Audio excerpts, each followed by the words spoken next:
আসসালামু আলাইকুম। শুরু করছি মেজর কারদার উপন্যাসটি। লেখনীতে ফিনারা ঝুমুর, গল্প পাঠে আমি জাহিদ হাসান। পর্ব 4। তিথির বাড়ি থেকে মেহমানরা ততক্ষণে সব চলে এসেছেন। কারদার বাড়ির বিশাল উঠানে আর হলরুমে এখন গম গম করছে আমন্ত্রিত অতিথিদের কোলাহল। মেহমানদের একটা বড় অংশ এখন রাজকীয় সব খাবার দাবার তোলপাড় করতে ব্যস্ত। আর ওদিকে মঞ্চে নতুন বর কনে নীরব আর তিথি নিজেদের পরিবারের মানুষদের সাথে হাসি খুশি একের পর এক পোজ দিয়ে ফটো সেশন মগ্ন। মেঘালয়া আর কিঞ্জা ইতিমধ্যে নিজেদের ফোনের মেমোরি ফুল করে একগাদা ছবি তুলে ফেলেছে। কিন্তু মিথিলার ছবির ক্ষুদ্রা যেন কিছুতেই মিটছে না। সে এখনো ছবি তুলে শেষ করতে পারেনি। ক্ষণে ক্ষণে শাড়ির কুচে আবার ঘোরের ঠিক করে আশেপাশের ছোট ছোট পিচ্চি বাচ্চাদের ধরে এনে ক্যামেরাম্যান বানিয়ে একের পর এক সেলফি নিয়ে যাচ্ছে। মেঘ আর কিঞ্জা যখন মিথিলার এই অবিরাম ছবি তোলার কাণ্ড দেখে হাসাহাসি করছিল, ঠিক তখনই পাশ দিয়ে অপরিচিত কিন্তু বেশ রসাত্মক কণ্ঠস্বর ভেসে এলো। এই সুন্দরী বেয়ান সাহেবা কুল, কেমন আছেন আপনারা? আচমকা এমন অদ্ভুত সম্বোধন শুনে মেঘ আর কিঞ্জা ঘাড় ঘুরিয়ে পাশে তাকালো। দেখলে ওদের সামনে দূরে বুকে হাত দিয়ে বেঁধে দাঁড়িয়ে আছে সমবয়সী তিন ছেলে। তিনজনের মুখে এক চিলতি চতুর আর আকর্ষণীয় হাসি শোভা পাচ্ছে। ওদের বডি ল্যাঙ্গুয়েজ দেখেই বোঝা যাচ্ছে এরা কন্যাপক্ষের কেউ। মেঘালয়া দমবার পাত্রী নয়। সে চোখ দুটো সামান্য ছোট করে কড়া গলায় বলে, তা বেয়াই সাহেবেরা আপনারা ঠিক কারা? আমাদের একা পেয়ে মুরগি ভেবে আলগা প্রেম করতে এসেছেন বুঝি? মেঘের মুখে মুরগি শব্দ শুনে তিন ছেলের মাঝখান থেকে একজন হেসে ফেলল। সে মাথা নেড়ে বেশ রসিকতায় উত্তর দিল, না বেআইন মুরগি ভেবে ভুল করে। বোনের ননদের সাথে কাছে আসেনি, আমরা আসলে শেয়াল হয়ে খাঁচার মুরগি নিয়ে চম্পট দিতে এসেছি। ছেলেটার মুখে বুদ্ধিসম্মত উত্তর শুনে মেঘ আর কিঞ্চিত নিশ্চয়তা হলো। এরা আসলে নতুন বউ তিথির কাজিন বা ভাইদের দল। এরা কিঞ্জির একটু মজা লুটার জন্য মুখে হাত দিয়ে হেসেই বলল, উফ, মুরগি বাগে পাওয়া কি এতই সোজা রে ভাই? আগে খাঁটি শেয়াল হয়ে একটা প্রমাণ দেখান দেখি।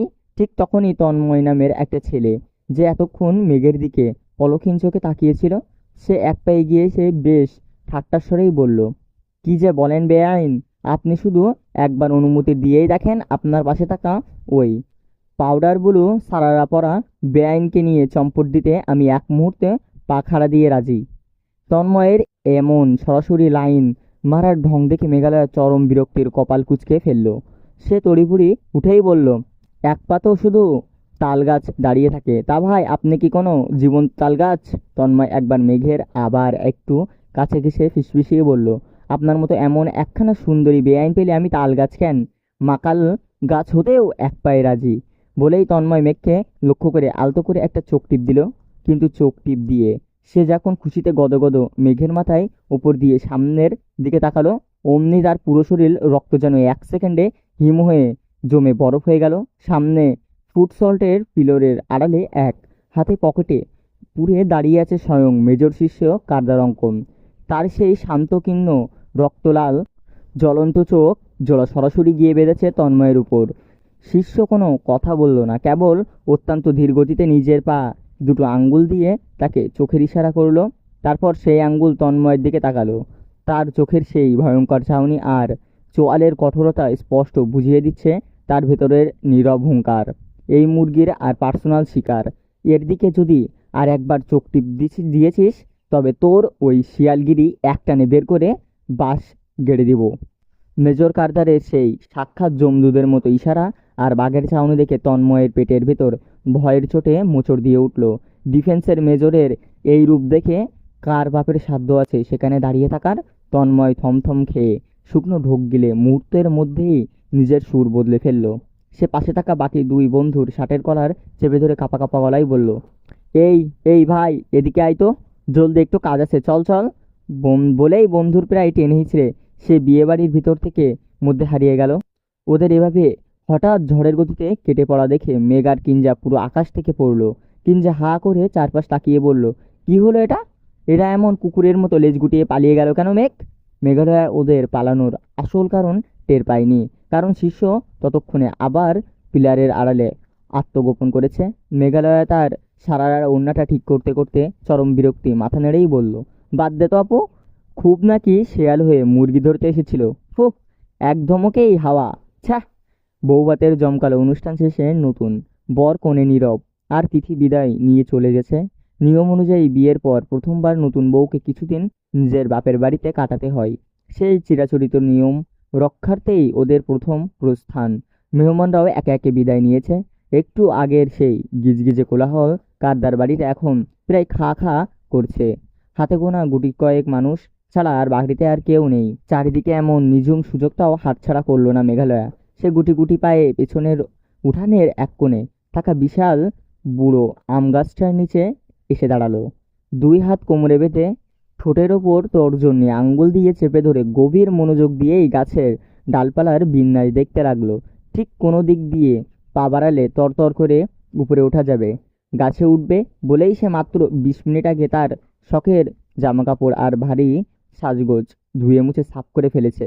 এটা আরামদায়ক আনারকলি গোল জামা পরে নিয়েছে ও, যাতে হাত পা ছুঁড়ে ডাল পা দিতে অসুবিধা না হয়। গাছের গুঁড়িতে একটা থাপ্পড় মেরে মেঘালয় নিজের মনেই একটা বিদঘুটে মন্ত্র আটকে নিল। ছু ছু কালিকুত্তার গু, যা মেঘ তড়িহড়ি করে গাছে উঠে পড়। যেই ভাবা সেই কাজ। নিজের আরাম করে জামার ওড়না টেনে কোমরের শক্ত করে একটা গিঁট দিল সে। শরীরটা এমনিতেই হালকা পাতলা, ভাই বোনের মতো ক্ষিপ্রতার গাছে উঠতে মেঘের একদম সময় লাগে না। চোখের পলকেই সে তত্তর করে উঠে গেল গাছের মগডালের কাছাকাছি একটা বেশ শক্ত চওড়া ডালের উপর জমিয়ে বসলো। তারপর চারপাশে উকিঝুঁকি মেরে একে একে 3টা বড় বড় আধা কাঁচা পাকা আম পেড়ে নিল। ডালের উপর 2 পা ঝুলিয়ে মনের সুখে আম কামড়ে বসিয়ে নিজের তৈরি করা অদ্ভুত ভুলভাল হিন্দিতে গান জুড়ল। মেঘ আম খায়েগা, বারবার মজা আয়েগা। তার এই আম খাওয়া দৃশ্যটা কিন্তু নিচ থেকে নয়, দেখা যাচ্ছিল ঠিক দোতলার ছাদের রেলিং থেকে। ছাদে দাঁড়িয়ে থাকা নোমানের সেই জরুরি কথার বলছিল শিষ্য। হুট করেই নিচে চোখ পড়তেই মেজরের চোখ কপালে উঠে গেল।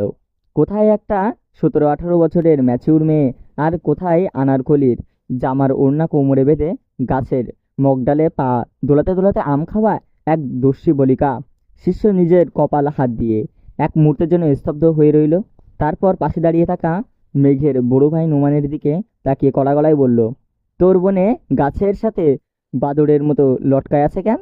দেখ, মনে হচ্ছে ও ক্লাস 6-7-এর পড়া কোনো মেয়ে স্টুডেন্ট। শিষ্যের এমন ভ্যাবচাকা খাওয়া প্রশ্ন শুনে নোমান একটা বিটকেল মার্কা হাসি দিল। সে আস্তে আস্তে বলল, হোপ বেটা, আমার বোন আগামী বছর এসএসসি দিবে। অবশ্যই ও বাদরের পূর্ব খালাম্মা। নোমানের মুখে বাদরের পূর্ব খালাম্মা শুনে শিষ্যের ভেতরে গোয়েন্দা মনটা চড়া দিয়ে উঠল। সে মেঘের ব্যাপারে আরও হাড়ি খবর বের করার জন্য নোমানকে হালকা করে একটু খুঁচিয়ে বলল, তো জনাব, আপনার ইন্টারের পড়া বোনের বয়স কত? 10-12? দূর বেটা, ওর বয়স 17। তবে হ্যাঁ, আমার বোনের আবার অনেক গুণবতী। শিষ্য এবার ঠোঁটের কোণে বাঁকা হাসি ফুটিয়ে কৌতূহল নিয়েই বলল, উদাহরণ দাও বৎস। বোনের প্রশংসার সুযোগ পেয়ে নোমান এবার আর কোনো রাগঢাক করল না। সে শিষ্যের দিকে তাকিয়ে মেঘালয়ের সব লুকানো গুণ গড় গড় করে বলতে শুরু করলো। যেমন আলাইসাবিতা আকাইম্মাবতী, ঘুমাইন্নাবতী, কাদুনিবতী, ন্যাকামিবতী, ঝগড়াবতী, পড়াচুন্নিবতী সহ আরও অনেক বতী। নোমানের মুখ থেকে মেঘের এমন এত এত বতী মার্কা গুণের বহন শুনে মেজর শিক্ষক অঙ্কনের নিজের হুঁশ হারানোর দশা হলো। মনে মনে তার ছেড়ে দে মা, কেঁদে বাঁচি অবস্থা। যে মেয়ে ফেক আইডি দিয়ে হট ছবি পাঠায়, বাসর রাতে মারামারি গল্প খোঁজে, সামান্য ধমকেই 3বার ধপাস ধপাস করে অজ্ঞান হয়ে পড়ে যায়, আর এখন চড়ে আছে আম গাছে। তার উপর নোমানের দেবা এত এত বতির গুঞ্জনে শিষ্যর গাছের ডালায় পা দোলানো থাকা মেয়ের দিকে তাকালো। তারপর এক দীর্ঘশ্বাস ফেলে মনে মনে এক চরম আতঙ্কে আউড়ালে উঠল, স্পষ্ট তার ভবিষ্যৎ দেখতে পাচ্ছি। ধোঁয়াশা ধোঁয়াশা, তামাটে কালো রাধার। মেঘ, আমাদেরও কিছু আম দে না রে। নিচ থেকে রাহাতের এমন লোভাচুর আকুতি শুনে মেঘালয়ের মনের সুখ আমের শেষ মিষ্টি রসটুকু চুষে নিল। মুখটা বাঁকিয়ে চিবিয়ে থামিয়ে বেশ আর এসেই বলল, দিচ্ছি। বলেই সে তার চিবানো আমের আঠিটা একদম টিপ করে নিচে দাঁড়িয়ে থাকায় মিথিলার কিঞ্জার আদরের আর রাহাতের দিকে ছুঁড়ে মারল। আটটিটি গিয়ে পড়ল রাহাতের পায়ের ঠিক 1 ইঞ্চি দূরে। তা দেখে কিঞ্জা রেগে মেগে আগুন চিল্লাচিল্লি জুড়ে দিল, ওরে মেঘের বাচ্চা শুটকি, তোর এত বড় সাহস, আজ তোর একদিন কি আমাদের যতদিন লাগে। নাম বলছি গাছ থেকে, নিচে নাম। মেঘালয়া মগডালের উপর নিজের আনারকলি জামাটা টেনে টুনে বসে বেশ দামড়া একটা হাসি দিল। তারপর নিচের দিকে তাকিয়ে মুখ ভেঞ্চি দিয়ে বলল, দুঃখিত আপু, আমার এখনো বিয়েই হয়নি, বাচ্চা তো দূরের কথা। আমের এতটাই যদি শখ থাকে তবে কষ্ট করে গাছে বসো, আম পেয়ে যাবে। আর না হয় একটু সুন্দর করে মিষ্টি গলায়, লক্ষ্মী মেঘ, আমাদের কিছু আম পেড়ে দাও না, আমি এখনই পেড়ে দিচ্ছি। মৃত্যুলা এবার দুই কোমর হাতে রেখে তড়িপড়ি করে উঠল। মেঘের একই পাকা পাকা কথা শুনে সে চোখ রাঙিয়েই বলল, হয় তুই নিজে ভালো ভালোই আম দিবি, না হয় গাছ থেকে নামবি। যদি না নামিস তবে এই আমি চললাম বড় ভাইদের ডাকতে। নোমান ভাই শুধু একবার গিয়ে বলবো তুই আনারকলি পরে বানরের মতো গাছে উঠেছিস, বাকিটা বড় ভাই ভালো করেই দেখে নিবে। নোমান ভাইয়ের নামটা শুনেই মেঘ ততটা না ডরালোও না। মিথিলার এই বড় ভাই শব্দটা মেঘের গজগজে এক অদ্ভুত সিগন্যাল দিল। তার মনে হলো নোমান ভাই জানা মানেই তো সাক্ষাৎ যমদূত মেজর কার্দারের কানেও খবরটা যাবা। আর ওই লোকটার জানতে পারলে গাছে চড়ার অপরাধে কোর্ট মার্শালও দিতে পারে। ভয়ের চোটে মেঘালয়া গাছের ডাল আঁকড়ে ধরে মৃদু চিৎকার করে উঠল, না না থাক, তোদের পায়ে পড়ি রে ভাই, ভাইকে ডাকিস না, আমি আম দিচ্ছি তোদের, ভালো ভালো আম দিচ্ছি। মেঘ চটজলদি তার হাতের নাগালের মধ্যে থাকা এক গোছা আধা পাকা আম পেড়ে দিল, টপাটপ নিচে ফেলে দিল। তার এই ধরনের ধমকে ভড়কে যাবার করুণ অবস্থা দেখে বিড়ালের মতো ছটফটিয়ে ওদের থেকে পরিষ্কার দেখতে পাচ্ছে একজন। ছাদের রেলিংয়ে হাত রেখে নিজে মেঘের এই ভয়াত্মক রূপ দেখে মেজর শিষ্যর কারদারের অঙ্কন এবার আর নিজের গম্ভীর ভাবটা ধরে রাখতে পারল না। সে মুখ টুপে এক চিলতে চমৎকার মোহনীয় হাসল। গাছের উপর বসা ওই চঞ্চল দস্যি মেয়েটার দিকে তাকিয়ে তার বুকের ভিতর এক অদ্ভুত ভালো লাগার মোচড় দিয়ে উঠল। শিষ্য নিজের চিবুকটা হাত দিয়ে ঘষে মনে মনে এক দৃঢ় প্রতিজ্ঞা করেই বলল, না, আর একদম দেরি করা যাবে না। এই পাগল মেয়েটা যত দ্রুত সম্ভব নিজের করে নিতে হবে, ওকে কারদার বাড়ির কোণে করে আনতে হবে। সময়ও চলে এসেছে এবার, বেশি দেরি করারটাও চরম ঝুঁকির ব্যাপার। চারপাশ দিয়ে বড্ড বেশি শিয়ালের আনাগোনা শুরু করেছে ওকে বাঁচাতে খাঁচা থেকে ছিনিয়ে নেবার জন্য। তার আগেই মেজর কারদারের নিজের শিকার নিজেই ডেয়ার তুলে নিয়ে আসতে হবে। এখানেই শেষ পর্ব 4।